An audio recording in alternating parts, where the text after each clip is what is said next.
MB Rajesh. Madam Speaker, this is the last opportunity to expose this government's performance and failures in the economic front.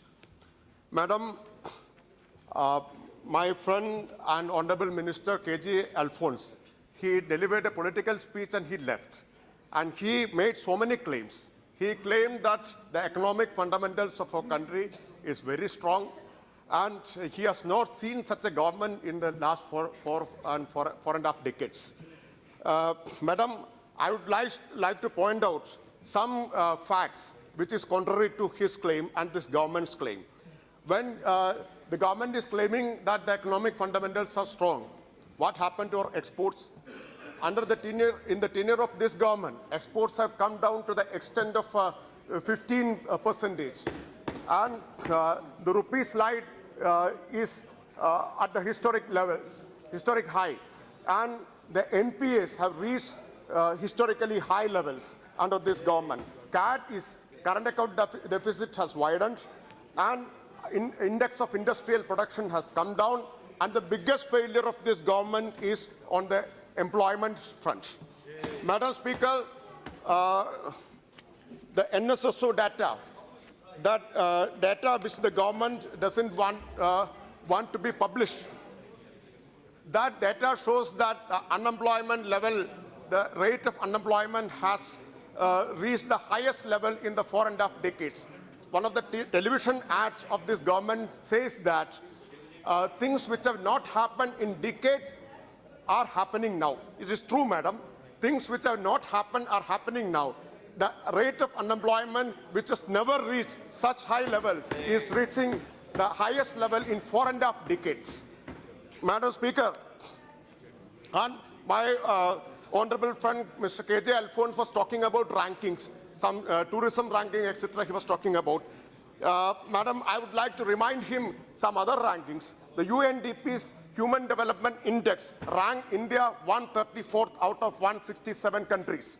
And Global Hunger Index, India is ranked 97 out of 119 countries. In fact, it is not 97, it is 100 out of 119 countries. And we are having the highest number of infant deaths in the world. We are having the highest number of undernourished children in the world. But this government is not bothered about all these rankings. This government is bothered about only ease of doing business ranking. But this government is not at all bothered about ease of living ranking, ease of living. They are not at all bothered about that.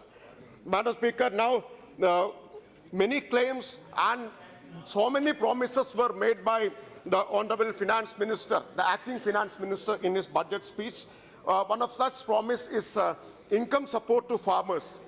Madam Speaker, this income support is only rupees 6,000 per annum, and this will amount to just rupees 4 per person in a day, 4 per person per day.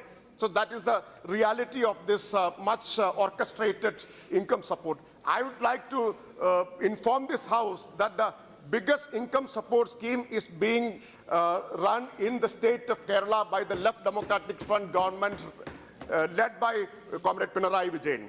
Madam Speaker, 14,400 is the income support in the form of pensions given in Kerala to 44 lakh persons. 44 lakh persons are getting annually 14,400 rupees as pensions in the form of income support. Madam Speaker, this paltry income support can only be called suicide allowance. This is not an income support. Yes. Madam, when we are talking about farmers, the minister was making claims about PMFY, Fasal Bima Yojana. What is the reality? The PMFY enrollment has come down by 15%, from 57.3 million to 48.8 million in 3 years. And when we are talking about farmers, the area coverage under Kharif crops have come down from 617 lakh hectares in 2015 to 631.53 lakhs in 2018. There has been a huge decline in area coverage under Kharif crops. And again, when we talk about MSP, Minimum support price, the promise made by the government in 2014 election was MSP 50% plus the cost of production. But the reality is that 11 out of 14 crops has received less MSP than market prices. Madam Speaker, now coming to the pension scheme announced by the Honorable Minister. That pension scheme says that the unorganized sector workers will get a pension after 30 years, and the allocation for the same today is only rupees 500 crore.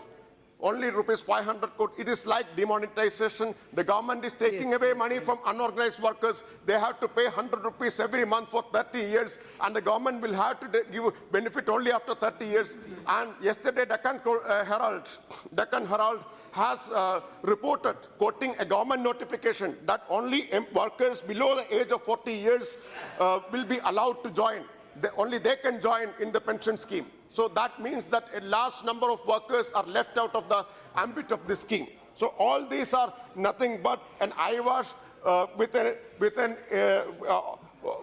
objective of getting votes. Yes. With the objective of getting votes. Further, regarding this PM Kisan, it was reported in the newspapers that for the first installment of PM Kisan, which will be taking place before election, Aadhaar is not mandatory. Without Aadhaar, you are going to transfer the amount to the bank accounts. But after the elections, from July onwards, Aadhaar is going to be mandatory. So what does it mean? This is, the government is utilizing this PM Kisan as a bribe to get votes. 2,000 rupees will be transferred immediately to your account. You give your votes. Then after the elections, we will impose Aadhaar on this. Madam Speaker, I am going to conclude. Madam. Yeah, I am in the process of concluding. And the government is making claims. You want to conclude now. Madam Speaker, the government is making, this is the final speech, no, in this Lok Sabha. I won't be begging more time in this Lok Sabha. Madam Speaker, the government is making huge claims in the employment front on the basis of Mudra scheme. Again, what is the reality, madam? It shows that the Finance Ministry's own data shows that the NPAs of Mudra has increased from 597 crores to 11,000 crores. 597 crores to 11,000 crores. What does it mean? This means that the Mudra scheme has failed to generate employment. The Mudra scheme has failed to generate employment and income. That is why the beneficiaries of Mudra loans are unable to repay the loan amount. So that is why this NPA is increasing. Madam Speaker, so all the claims made by the government, are bogus and hollow, and the minister, the Honorable Finance Minister, in his budget speech said that job seekers have become job creators. This is the biggest failure of this government. That's why I'm focusing on that. Job seekers have become job creators. The Mudra scheme shows that job seekers have become debt makers. They have become debt makers. And, Madam Speaker, the government has put an official stamp on the logic of pakoda economy. In the other house, the leader of this ruling party, he said that selling pakoda is also an employment. So this government is putting an official stamp on this pakoda logic.